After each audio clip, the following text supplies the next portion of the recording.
Hey guys, assuming you searched up how to use a player world UI because, well, I'm assuming you searched up how to use a player world UI because I'm not that popular. Um, Anyways, this is how to use a player world UI. So, if you don't know what that is, it basically shows whatever you want above your head. So, stat, some words like owner, co-owner, whatever you want. It'll show that above your head. I don't know if player world UI is out of beta yet. It probably is because it didn't say the beta thing, so you probably don't have to do that, but if you do this, this will improve your room so much, but you will not be able to make inventions in it. But if you want to mess around with beta coding and stuff, you can. So what you want to do is go into settings, main settings, scroll down, allow creative tools beta content. Now we want to turn that on. I don't recommend turning that one on because it'll crash your game and you won't be able to turn it off. Hold on. So what we're going to want to do is we're going to go into an open place. So what we're going to do is get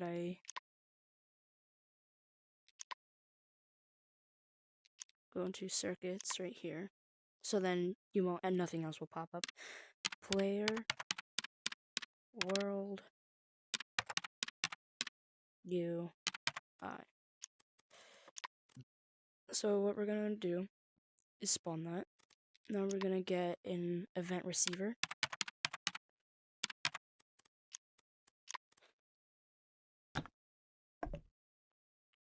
Why does that look crooked? Hold on, sorry. Well, yeah, get an event receiver. Configure that event receiver to be update 30 Hz. Once you're done doing that, get a if chip. Get a player has role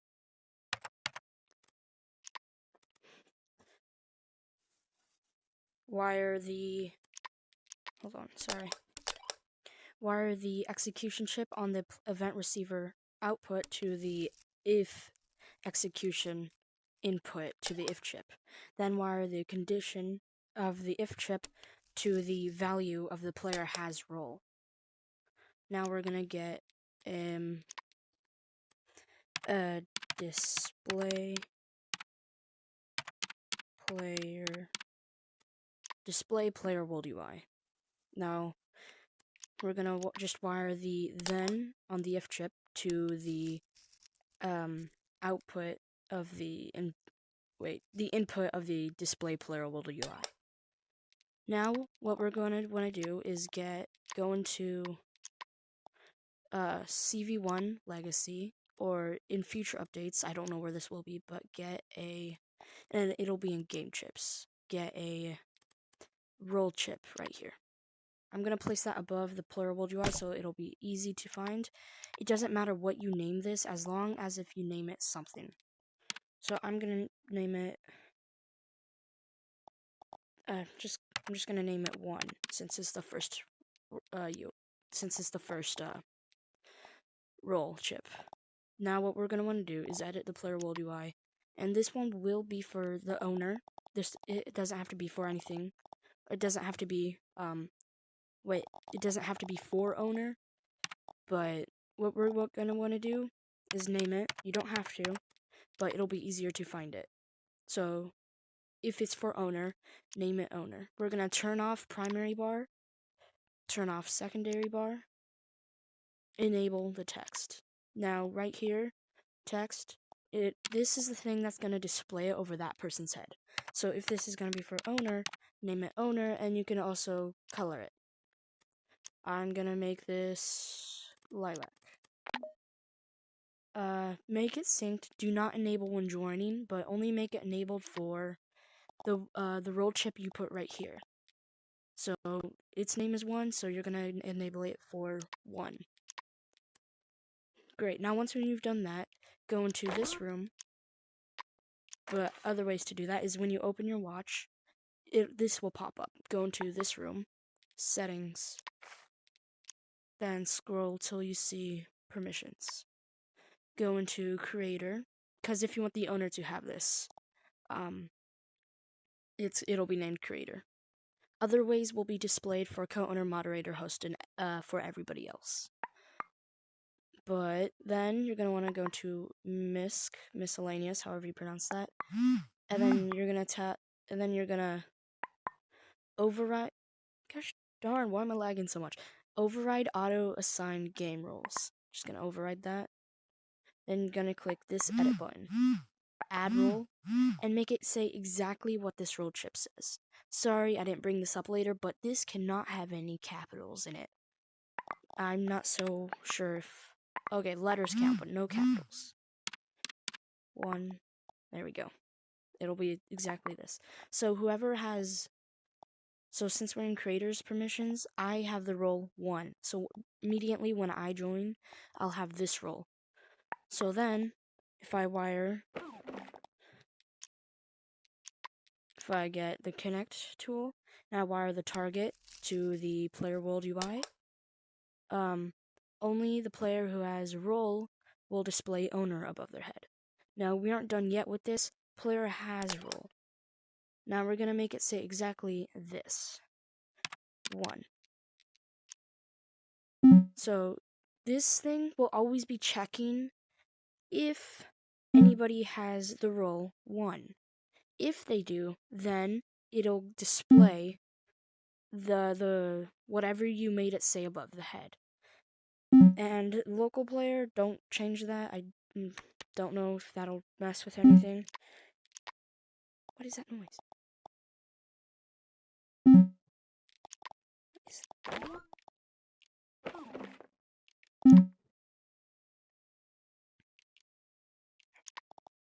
Now, if you want it to be for co-owner, we're going to do basically the same thing. But we're just going to clone the if player has role, display player world UI. Now, we're going to wire the else.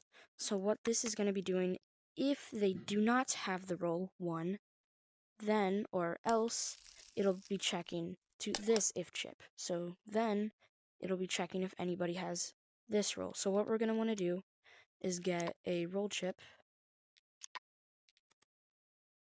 Sorry. Get a player world UI chip.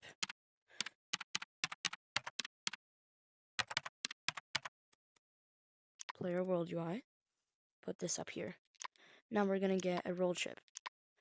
Do not clone that one, because for some reason if you clone it and name it something else, that name will also change. So it basically breaks it. Now get wherever you put the role chip, but for this update, until they change the maker pen, it'll be CV1 Legacy. Scroll down to game chips and look for role chip. If you used it before, it should be in the front. Now we're going to do whatever we did earlier. We are going to name this whatever we want, but I'm going to name it 2.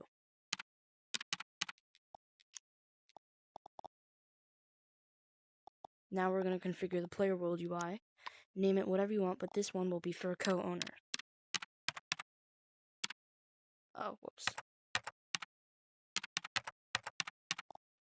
The dashes or anything like that are not allowed. But now, once it's named whatever I want it to be named, turn off primary bar, turn off secondary bar, and enable the text. Now this one's going to be for co-owner, so what we're going to do is name it co-owner. Now for this, dashes and minuses, or whatever you want to call those, are allowed. Now you can color that whatever you want. I'm going to make it mint. Remember, make sure it's synced. Do not enable when joining. But for this one, whoever has the role 2 will have it. So, for whoever has the role 2, it'll be only enabled for 2. So what we're going to do, we are going to wire the target of the display player world UI to the player world UI that we just made. So it'll basically be checking. Oh yeah, don't forget to configure or wire, because wiring is way easier because it'll automatically pull it up. Don't forget to change it. So if they have the role 2, then it'll be displaying that. Now for you, only this part will be yellow because you have the role, but for other people, so if co-owners don't have the role, or yeah, if co-owners have the role, that it'll be stopping over there. This won't be yellow. But basically, if they do not have the role, 1, then it will not be displaying owner above their head, but it'll be going through the else to this if, then it'll display co-owner above their head, or whatever you made it say for them. Now, player has role is basically checking if they have that role, which for me, it's false, but for co-owners, it'll be true if you do the simple step that we did earlier. Go into this room, settings, permissions. Now, this one's for co-owner, so we're going to go into co-owner, settings, auto-assign game roles. Don't know why I lag every time I do that. And then this one will be named 2, so we're going to name it exactly 2, or whatever you named it.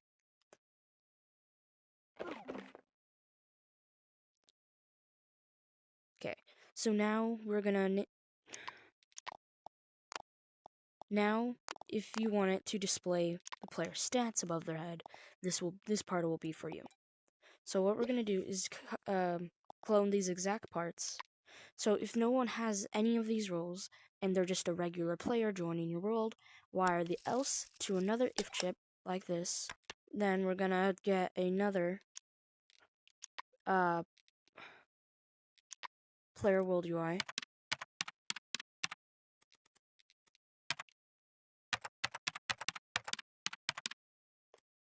Player world UI right here. Yeah. Okay, then we're gonna get another role chip, which it will be in the same exact spot, but if you don't remember, CV1 Legacy game chips, but it'll also be up here probably for you. Game chips, and then if you used it before, it'll be in the front, but it'll be somewhere in here. Now again, for future updates, I might change this depending. Then we're gonna place that role chip. We're gonna name it whatever we want, but this one will be for everyone. Don't name it everyone because we have a default chip named everyone, and you're not allowed to give people the role chip everyone, which is okay, makes sense. But now what we're gonna do is name it just everyone. Sorry, I forgot capitals. I'm just gonna name it everyone 2, since it's the second chip of everyone. Now, once again, you can name it whatever you want. I'm just gonna name it that because then I know it's for everyone. Then we can name this whatever we want, but just remember that's for everyone. Deactivate the primary bar, deactivate the secondary bar, activate the text. Now what we're gonna do is get rid of the word text. We're not gonna put anything there. Now, see this color? You can color it whatever you want. I'm gonna color it cyan, however you pronounce it. Now, anybody who has the role everyone 2 will have it. So now we're gonna go into this room. Don't wire anything yet. Settings. Whoops. Permissions. Everyone. Now we're gonna assign them the role. Everyone 2, or whatever you named it. Now we're gonna click done. We're gonna click the wiring tool, wire the target of the display player world UI to the player world UI. You know the drill by now. Okay, so what we're gonna get next is a set player world UI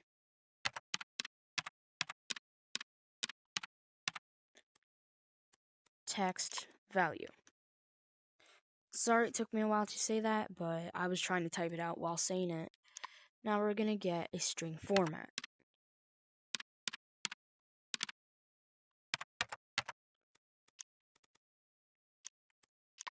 Now great, once we've got string format, we're gonna put it right where you can put it wherever you want. Placement doesn't matter. Now we're just gonna get a toString. toString right here. Now we're just gonna wire these parts, but then I'll show you how to make it say the stat. We're gonna wire the value to the result of the string format. Now we're gonna wire. Do not wire the format. Never wire the format unless it's special times where you need to, like if you wanted to say something specific, like what a text says. But we're gonna wire the value to the result of the toString. Now we're gonna wire the toString to our chip that we want it to display. So our chip right now is our health chip. So it's constantly going here. So we're just gonna grab our health chip. You can clone it because it shouldn't take that much chip ink to clone it. But you'll notice that you can't wire the. Oh, never mind, you can. When you wired the toString to your thing, it should display. It shouldn't. Sorry, I don't know what I'm saying. It's kind of late right now. Configure the format right, and then since this is for health, you can name it whatever you want. Like if you want it to be for kills, and somehow you got a kill system. But health, semicolon. I don't really know what that's called. I think it's a semicolon. Gonna grab this little squiggly line. Just gonna go up close since I know it's kind of hard for you guys to see for things. 0, semicolon, 0, semicolon. I don't know what it's called. Sorry. I'm just gonna name it squiggly line. So, squiggly line, 0, squiggly line. Now, at this point, it should display that stat above your head. Now, we're gonna get my alt account to join, so you guys know that it works. I'm sorry guys, I forgot to remind you guys that you have to change the everyone to value of the player has rolled chip. You guys probably remembered that, but I didn't. So once my alt account got here, it was not showing up and I was freaking out. But do not forget to change that ever, because if that doesn't happen, then it won't show up. Now, it'll be showing the stat above their head, but if you have one of those stats where it's like 3.27999, 3 point something, and it gets annoying, then you're probably going to want to do this. Hold on. That's good.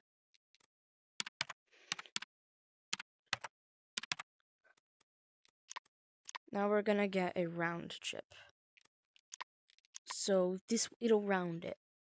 So initially, it'll get rid of those nasty numbers, or point numbers. So instead of 2 point something something, it'll be rounding it. So 223.8 or 900, it's closer to 24, so it'll be 24. So instead of it being those nasty numbers, it'll be theirs. Now, mine, it's saying my stats, but there. But if you do want to get another stat, what you're going to do is configure the string format, add an input. Now we're just going to get ourselves another toString right here. Now we're going to wire the value to the result, and we're going to change this. So these have limited space above their head, so you can't type that much. So if you want to abbreviate it, so H could be for health, H for health, MH for max health. But this time it'll be squiggly line, 1, squiggly line, right there. Now this is very important, that's not squiggly line, 0, squiggly line, because then it won't show up. Now we're going to do the same thing, get our chip, right here, then just wire the value to your output of your chip. It doesn't have to be a float. But if you don't know how to make it so your stats save, this will also save you. Configure your stats so it's a cloud variable.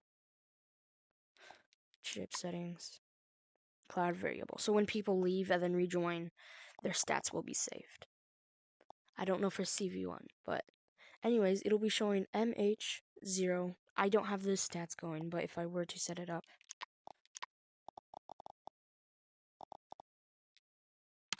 one. So it'll constantly be going now every 2 seconds or so.